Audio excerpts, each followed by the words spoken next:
I deeply admire Catherine, the Princess of Wales. I look forward to our nation's cooperation and learning from her dedication to service. With such grace and strength, she will be an incredible queen. Centuries of history reverberate through the tapestries and gilded ceilings of Madrid's royal palace's vast rooms. With surprising warmth, a young voice emerged. The successor to one of the oldest thrones in Europe, Princess Leonor of Spain, was taking center stage not only as a prospective queen, but also as a link between the past and the present. She halted in the middle of her prepared words at a recent ceremony honoring international youth projects, her eyes glowing with real passion. She shifted the topic of discussion to a person thousands of miles away, whom she had come to greatly respect by personal experience and a common goal. She praised Catherine, the Princess of Wales. Leonor regarded this woman as the epitome of what royalty may signify in the chaotic times of today. As Leonor talked, the audience, which included young leaders, educators, and diplomats from all over Europe, leaned forward. She did more than just give courteous praise.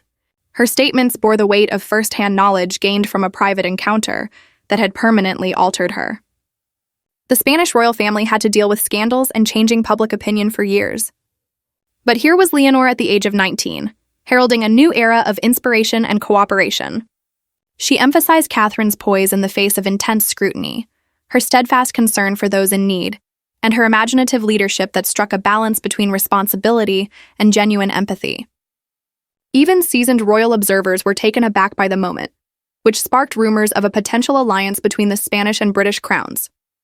This was more than just polite conversation between palaces. Leonor's appreciation resulted from a more profound comprehension developed through private discussions away from the cameras. Because of Catherine's calm strength in every role, rather than her titles or ancestry, she thought she would make an amazing queen. It became evident as the speech progressed that this was more than just words. It was a vision for young royals to change their legacies and a call to action.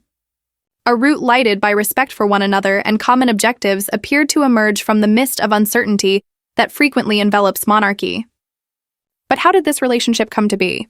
What covert interactions resulted in such widespread praise? The novel starts with subtle themes of human development and royal resiliency rather than with elaborate celebrations. The event itself took place at the sophisticated Teatro Campa in Wedo, a location rich in cultural value where the yearly Princess of Aureus awards honor accomplishments in the humanities, sciences, and arts. The theater was humming with excitement. On this cool autumn evening in 2025, Princess Leonor addressed the stage to honor young innovators in education and youth empowerment while wearing a fitted outfit that mirrored her mother's elegant fashion sense. The incident attracted attention from all across the world, particularly since Leonor was becoming more well-known as a result of her military training and constitutional oath. The lights faded slightly as she got closer to the podium, giving her calm figure a gentle glow. Representatives from several European countries were there, and there were subtle references to British charities that support topics close to Catherine's heart, such as mental health and early childhood development. Leonor started off with the customary acknowledgments, commending the recipients for their commitment to nurturing the next generation. But then she strayed, her voice calm but passionate. She talked about how her own journey was inspired by role models. She introduced Catherine as a role model for young royals worldwide in front of hundreds of people. It was an electrifying transition. As Leonor elaborated and drew comparisons between their trajectories, murmurs echoed across the room. She expressed excitement about potential partnerships, especially in programs promoting adolescent education and mental health, areas where both royal families had made progress. Later, the Spanish press called it a diplomatic masterstroke that combined strategic vision with personal tribute. This moment had been building behind the scenes since a private meeting earlier in the year that turned admiration into a practical partnership.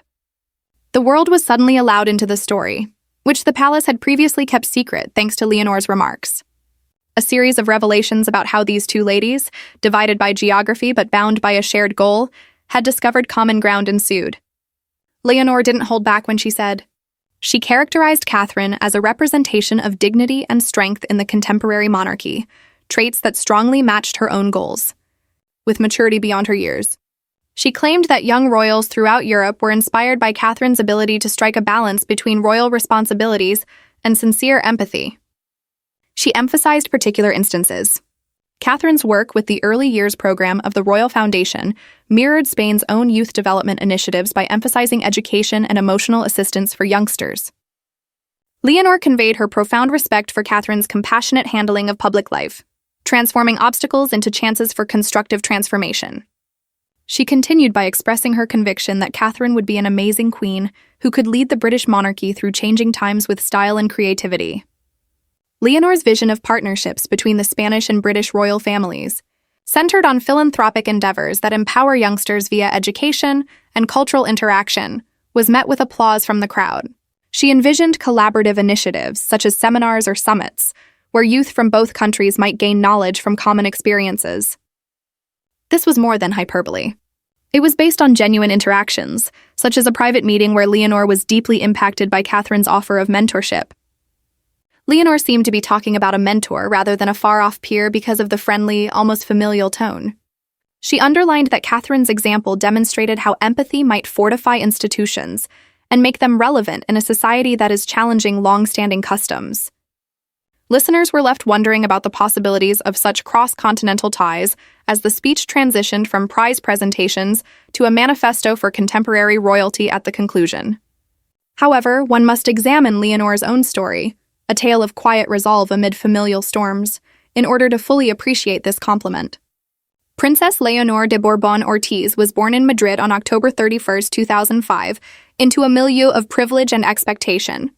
She was destined for the throne from birth as the eldest daughter of King Felipe V and Queen Letizia, a position that was confirmed when her father took the throne in 2014 after her grandpa abdicated. Leonor had a well-planned upbringing. She received private education at Santa Maria de los Rosales, where she flourished in languages, history, and the arts, and spoke Spanish, English, French, and Arabic with ease. There was unrest in her family. In 2020, grandfather King Juan Carlos was banished because of a number of scandals, including financial irregularities and a contentious elephant hunt. The reputation was further damaged by Aunt Infanta Cristina's participation in embezzlement prosecutions.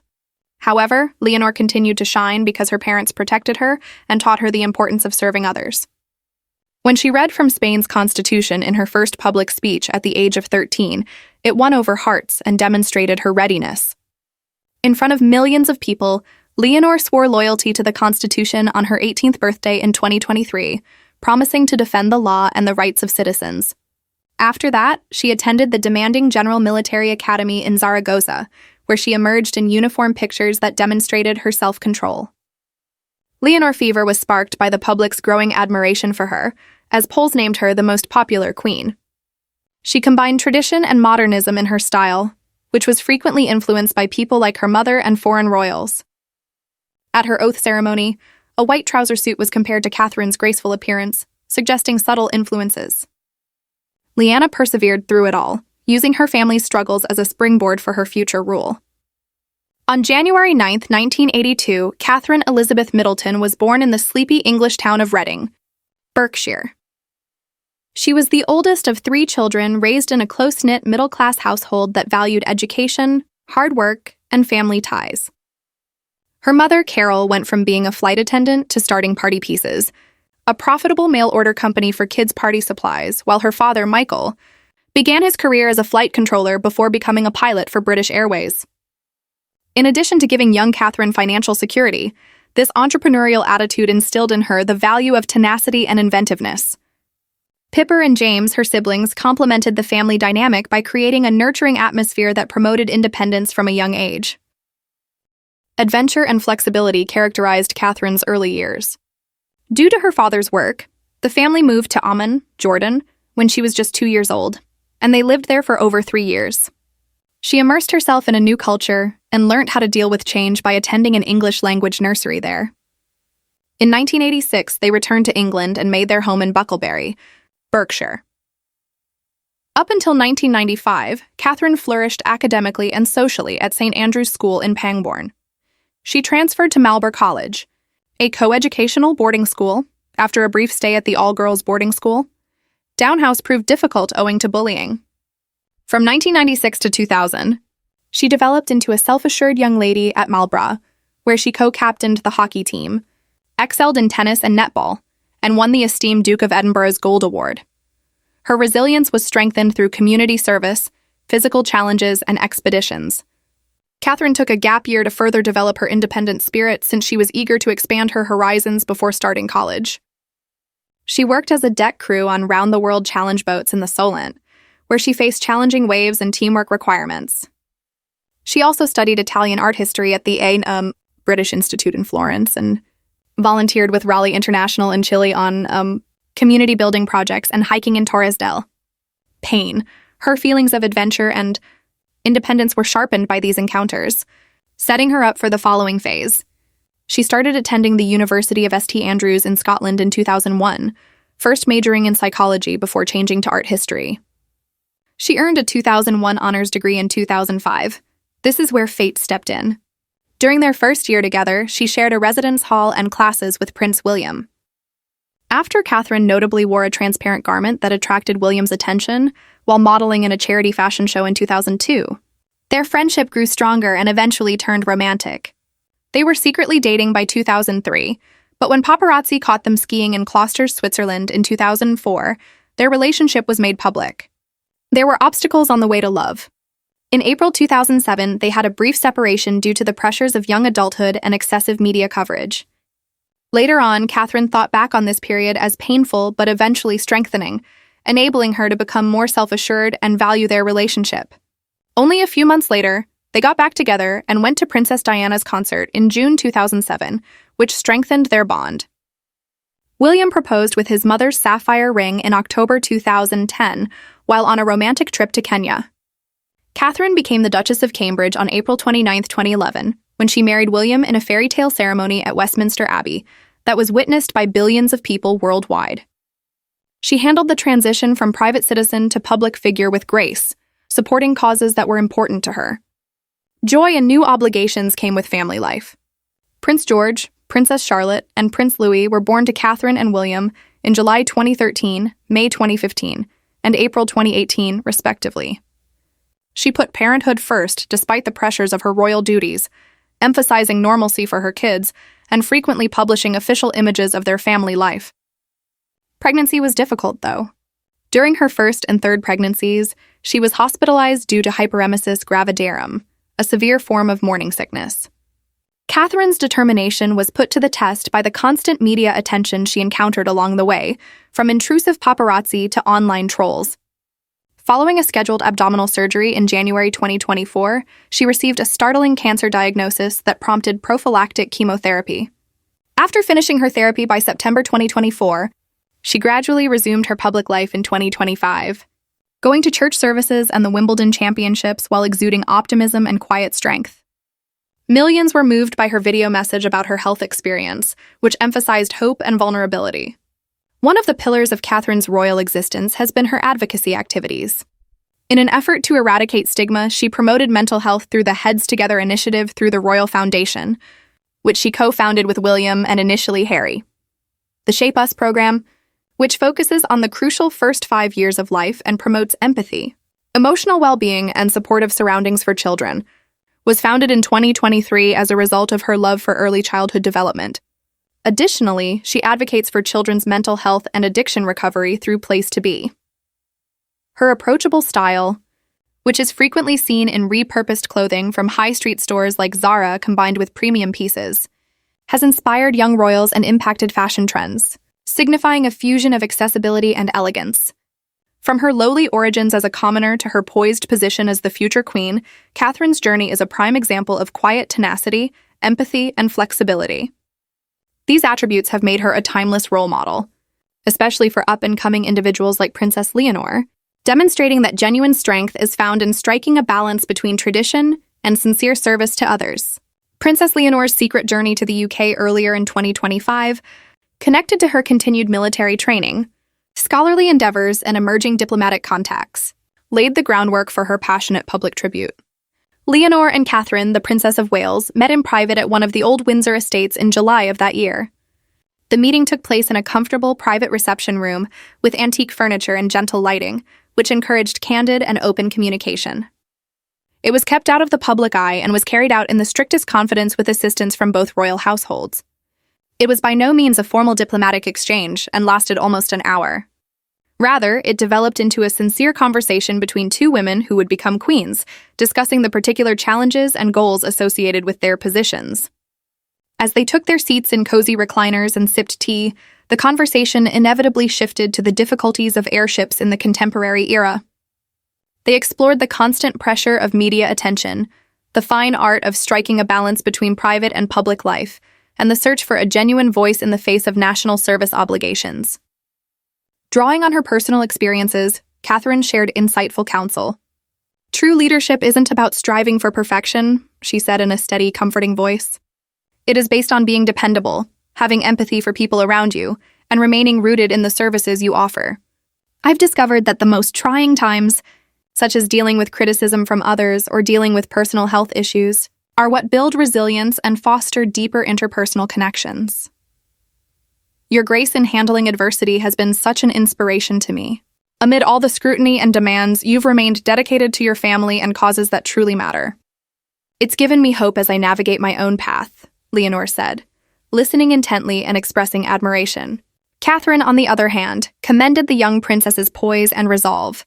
"Your courage in stepping into military training and embracing public roles at such a young age is remarkable," she said warmly. "Trust your instincts. They will help you navigate the unknowns. Keep in mind that it goes beyond the crown. It all comes down to the heart you put into it." Mutual respect and warmth characterized the discussion, which went beyond formalities to establish a developing mentorship. This relationship felt symbolic, serving as a link between generations and monarchies in a changing Europe, according to those around the palaces. The discussion gave Leonor priceless insights that increased her self-assurance. For Catherine, however, it was an opportunity to provide the advice she wishes she had been given at a younger age. Leonor's subsequent address at the Princess of Asturias Awards in October was directly influenced by this crucial meeting, after information started to surface through palace insiders and media accounts. It showed how personal ties may gently move royal diplomacy towards more sympathetic and linked ways, putting shared purpose ahead of strict formality, transforming private respect into a public vision for cooperation. Essentially, a new chapter in European royal relations was sparked by what began as a peaceful hour in Windsor. In her October 2025 address at the Princess of Asturias Awards, Princess Leonor publicly praised Catherine, igniting a debate about fostering closer links across European royal dynasties by emphasizing common virtues like compassion and leadership. In addition to paying respect, Leonor established the foundation for significant interroyal cooperation. She specifically envisioned collaborative projects in fields like youth education and mental health support, where Spain's national efforts in youth empowerment and cultural heritage preservation could be enhanced by Catherine's vast experience in early childhood development through initiatives like Shaping Us. Potential initiatives may include, for example, virtual workshops on emotional well-being, cross-cultural exchange summits for young leaders, or jointly funded organizations that support educational access for impoverished children in both countries.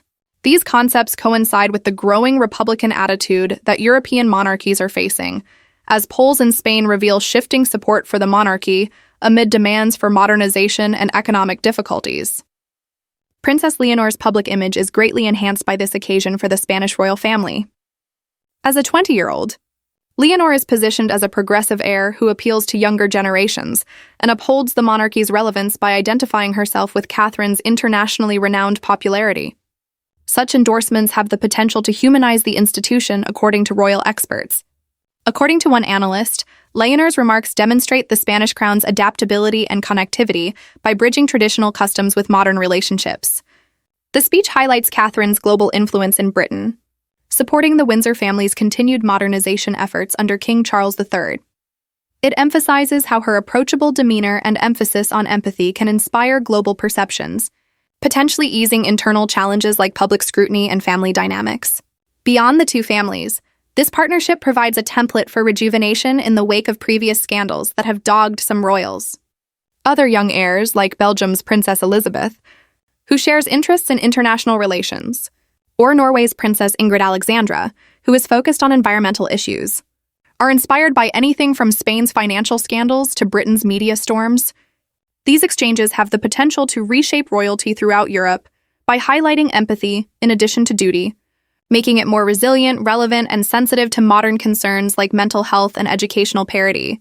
In the end, what started out as a personal appreciation can develop into real alliances, creating a unified front for monarchies in a time of transition. A genuinely revolutionary period for European monarchies is about to begin, when the echoes of Princess Leonor's speech fade into the annals of royal history. In a society where customs frequently collide with modern expectations, her words show a way forward that is marked by harmony and creativity. The young Spanish heir's vivid appraisal of Catherine's admirable traits serves as a potent reminder that true leadership originates from a deep combination of unwavering perseverance and genuine compassion. Rather than from titles or ancestry, royals are able to genuinely engage with the people thanks to this inner power, which transforms possible obstacles into chances for significant change. Leonor and Catherine's newfound bond offers promising partnerships that may inspire the next generation. Combining the rich cultural legacy and educational programs supported by the Spanish monarchy with the British royal family's well-known emphasis on empathy and mental health. Imagine collaborative initiatives where young people from both countries participate in leadership training, cross-cultural interactions that promote global understanding, or joint philanthropic events devoted to sustainable development and youth empowerment. These collaborations have the potential to revitalize public support for monarchs by demonstrating their applicability in tackling contemporary concerns like mental health, equity, and education. When one considers the Queen Tobe's calm manner, it is impossible not to imagine a time when these remarkable women set an example for others.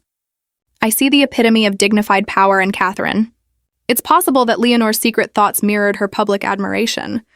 In addition to bridging two historic houses, this partnership encourages other young royals across the continent to utilize empathy as a compass. What do you think of Leonor's heartfelt homage? In what ways do you think these dynamic royals will change the monarchy in the coming years? We encourage you to participate in the discussion about this developing royal story by leaving your thoughts in the comments section below.